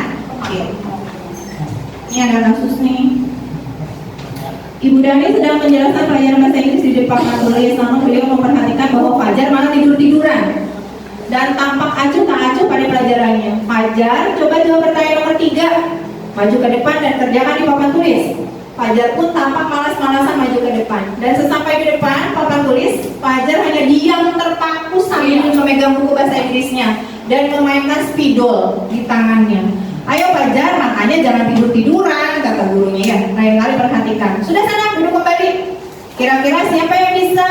Fajar pun kembali duduk di bangkunya. Hal seperti ini sudah sering kali terjadi pada Fajar. Seperti tidak memperhatikan, acuh tak acuh, dan nilai-nilainya pun tidak terlalu baik untuk pelajaran bahasa Inggris. Pada saat ditegur oleh Ibu Dani, Fajar hanya menjawab tidak tahu, Bu. Ibu Dani pun menjawab diri, gimana kamu Fajar? Kamu tidak kasihan sama ibu ya? Ibu sudah capek-capek mengajarkan kamu, tidak kasihan sama ibu. Dan Fajar pun dia membisu. Posisi kontrol apa, Bu, yang Ibu Dani lakukan? Pembuat rasa-rasa. Tadi dari kalimat yang kamu tidak kasihan sama ibu. Membaca sikap Fajar, kira-kira kebutuhan apa yang diperlukan oleh Fajar, Bu? Perhatian. Perhatian? Apa? Cinta dan kasih sayang sama. Cinta dan kasih sayang. Oke. Sebenarnya ini kalau sikap Fajar yang males-malesan gitu ya, dia lamun tidur dan lain, dia bukan membutuhkan kasih sayang, tidak perhatian juga, tetapi dia membutuhkan kebebasan dalam belajar. Emang ibu enak belajar bahasa Inggris, gurunya ngomong nulis doang. Kan ya justru itu yang membuat anaknya tidur-tiduran itu ya karena gurunya begitu. Dia tidak suka. Tidak suka, maka dia butuh kebebasan. Kebebasan untuk saya ini kayak belajarnya gini loh gitu. Itu. Bila mana Ibu Dani mengambil posisi pemantau, apa yang akan dilakukan atau dikatakan olehnya? Kalau jadi pemantau, Ibu Dani kira-kira ngomong apa, Bu? Ingetin kesepakatan kalau pemantau, ya. Kamu lupa ya sama kesepakatan. Kalau di kelas tidak memperhatikan, berarti kamu harus apa? Itu pemantau. Ini yang terakhir ya, segitiga restitusi. Ada 3 tahapan dalam segitiga restitusi. Hah? Di Zoom. Nanti dijelasin ya poinnya. Yang pertama itu ada menstabilkan identitas. Poin yang pertama menstabilkan identitas, yang kedua validasi tindakan yang salah, yang ketiga menanyakan keyakinan. Makanya kenapa kita wajib membuat keyakinan, karena memang posisi kontrol kita yang diharapkan manajer itu selalu menyelesaikan masalah dengan segitiga restitusi. Nah, poin ketiga di segitiga restitusi ada menanyakan keyakinan. Jadi memang di kelasnya harus punya keyakinan. Gitu. Jadi kaitannya ke situ. Menstabilkan identitas itu yang mana? Yang tadi saya praktekin tadi. Apa betul kamu tadi berantem sama si A? Itu namanya konfirmasi tindakan, bener nggak? Memastikan betul. Apa betul kamu tadi ketika berdoa kamu malah menggambar? Itu menstabilkan identitas. Kemudian bisa jawab iya, Bu. Ya. Terus validasi tindakan. Kita ingatin dulu, iya Bu tadi saya berantem. Kamu tahu nggak? Atau menurut kamu berantem itu perbuatan baik atau salah? Anak nggak tahu ya sebenarnya. Salah Bu gitu. Nah, ke validasi tindakan dia udah tahu salah. Nah kita kan drop, kalau dalam posisi itu dia drop, dia tahu salah. Nah kita kuatin. Oke, kemarin kamu berbuat salah, ya. Tapi masa iya mau salah terus? Sebagai manusia pasti pernah melakukan kesalahan. Guru juga pernah melakukan kesalahan, gitu. Tetapi gimana caranya kita harus bisa memperbaiki kesalahan itu. Itu validasi tindakan yang salah. Ditanya alasannya kenapa? Emang kenapa sih? Kok kamu menggambar saat pelajaran saya hobinya gambar, Bu. Gitu kan? Ingatkan. Kamu ingat nggak dengan keyakinan kelas yang sudah kita sepakati? Nggak tahu, Bu. Kalau misalnya lagi pembelajaran harus bagaimana? Harus memperhatikan. Berarti apa yang kamu lakukan tadi, Bu Guru lagi menjelaskan kamu malah gambar, berarti itu sesuai tidak dengan keyakinan kelas atau kesepakatan kelas kita? Enggak. Terus kalau tidak sesuai berarti kamu harus bagaimana? Gak tahu misalnya anaknya. Kalau kamu ingetin, kamu ingin jadi apa? Ya, emang sebenarnya kamu mau jadi apa? Saya pengen jadi ini. Nah, untuk mencapai cita-cita kamu, ingetin. Kamu itu salah satunya, cita-cita kamu itu bisa dicapai dengan belajar yang baik. Menggambar itu bagus. Guru tahu gambar kamu itu bagus. Hobinya bagus, tetapi harus ada waktunya. Kira-kira kalau gambar harusnya kapan? Pada saat belajar atau bukan? Jadi dia tahu, oh iya kalau lagi belajar, gambar mah ada waktunya gitu. Gimana caranya biar anak itu menyimpulkan seperti ini? Terus diganti. Iya, jadi biar anaknya sendiri yang menemukan solusinya. Jangan gurunya yang nawarin. Itu gambar tuh salah, kalau lagi belajar aja, gambar mah gambar, itu kan dari gurunya. Anak ada perasaan menolak kalau digituin. Harus anaknya.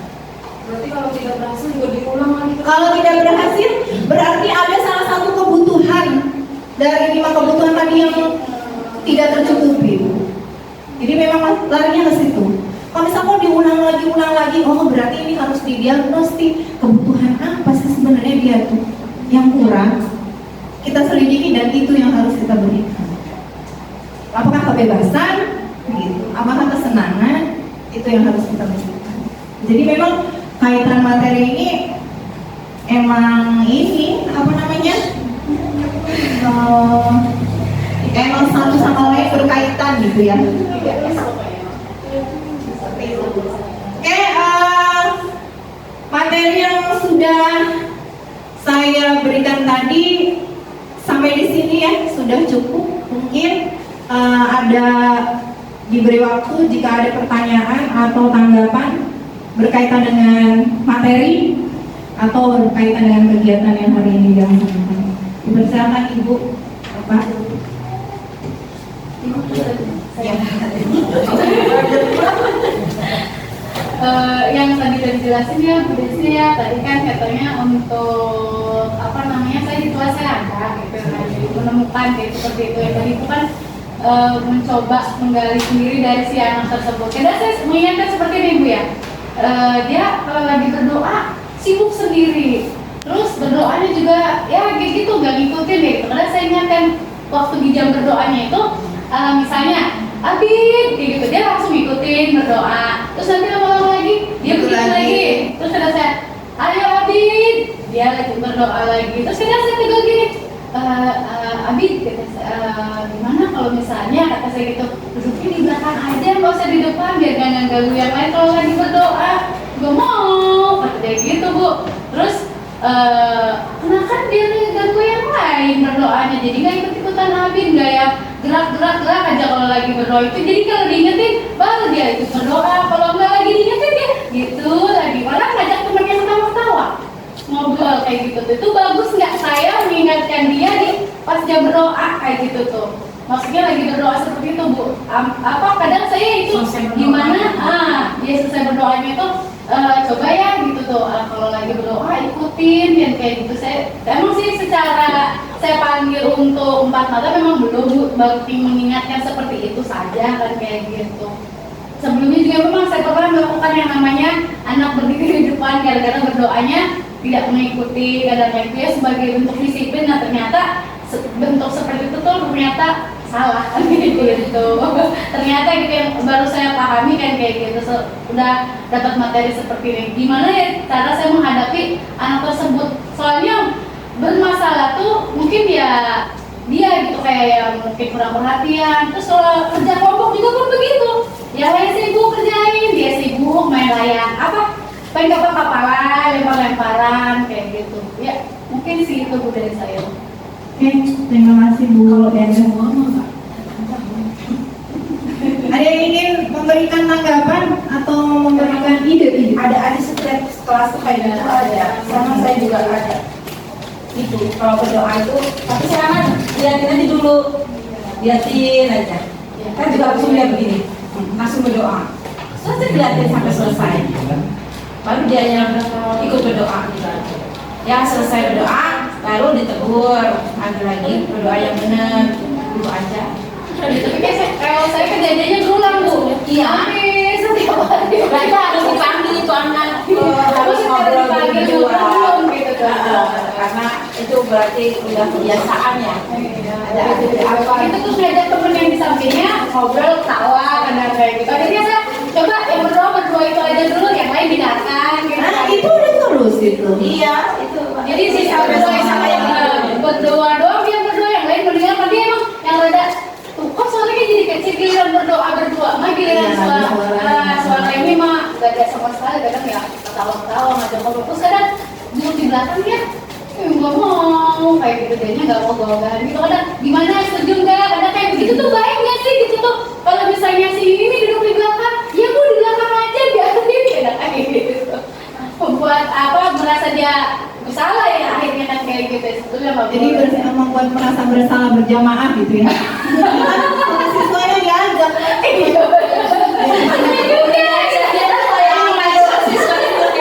Ajak siswa lain, familinya doang kan, itu siswa lain juga suruh ya gimana lo gitu kalau gitu. Kalau untuk mengingatkan yang tadi kan berarti posisi sebagai pemantau. Jadi sebenarnya posisi yang bukan dibolehkan ya, posisi yang memang boleh sih, pemantau dan manajer. Memang itu yang dibolehkan, maksudnya masih ke positif ya, pemantau ini.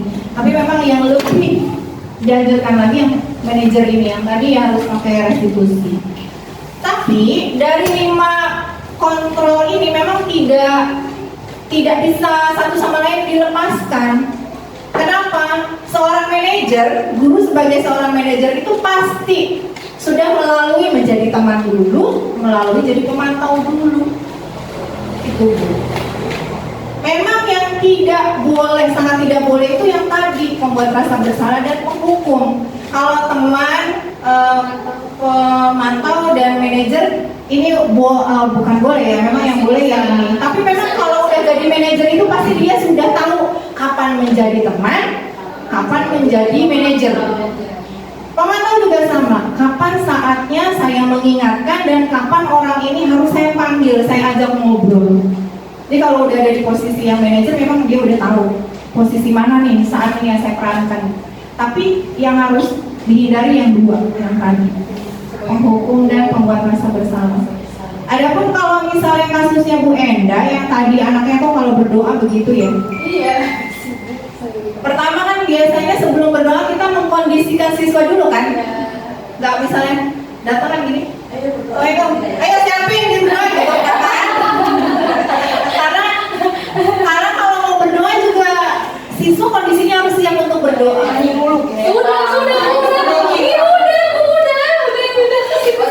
bawa ice breaking Masih bergerak terus ya.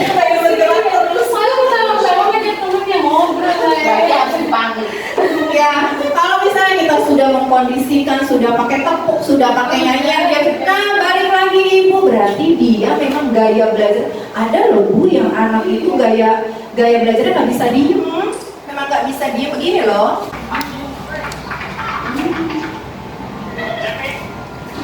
Mana lagu sama itu?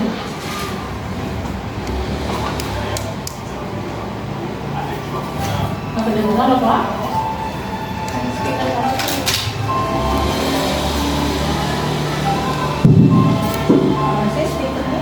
Di bawah. Di bawahnya ya, di bawah. Tarik di sepik. Ajak. Nanti yang dihukum itu kayaknya apa ya? Kan capek lagi dia.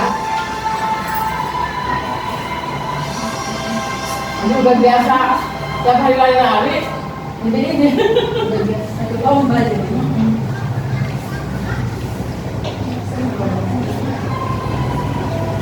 Iya. Ini film pendek ini apa namanya? Sebenarnya refleksi dari materi yang sudah kita berikan. Apa Bu kira-kira Bu?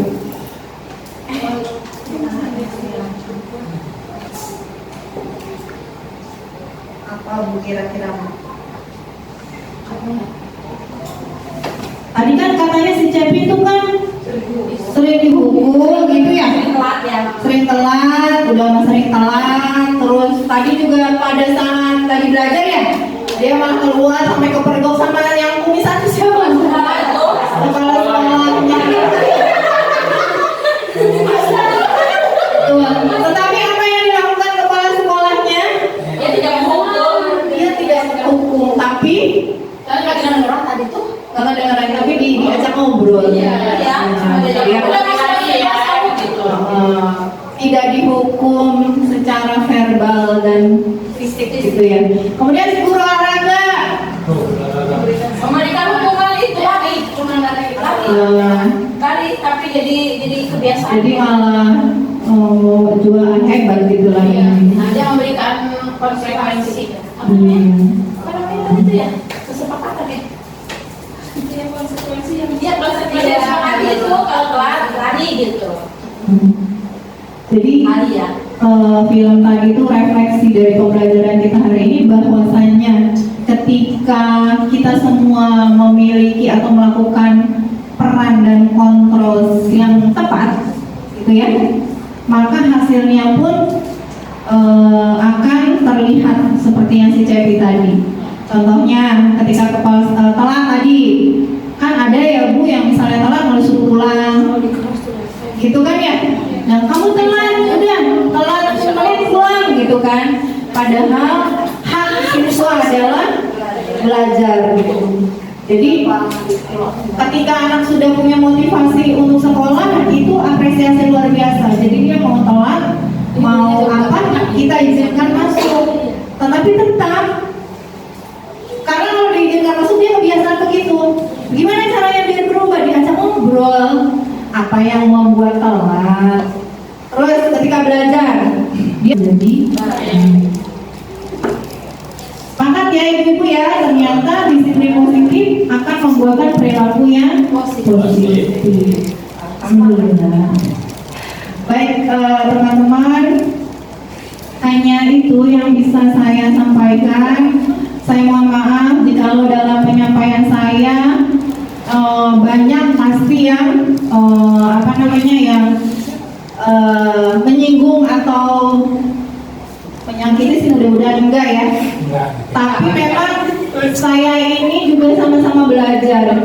Jadi bukan berarti saya memberikan ini saya yang paling bisa, saya yang paling udah bener, enggak. Justru saya itu ingin meminta lebih baiknya kalau kita bersama-sama gitu supaya tugas kita juga menjadi ringan kalau dikerjakan bersama-sama. Dan ini pun berbagi ini pun memang tugas kami untuk selalu berbagi hal positif kepada teman-teman dengan harapan bisa menyebarkan hal positif tadi.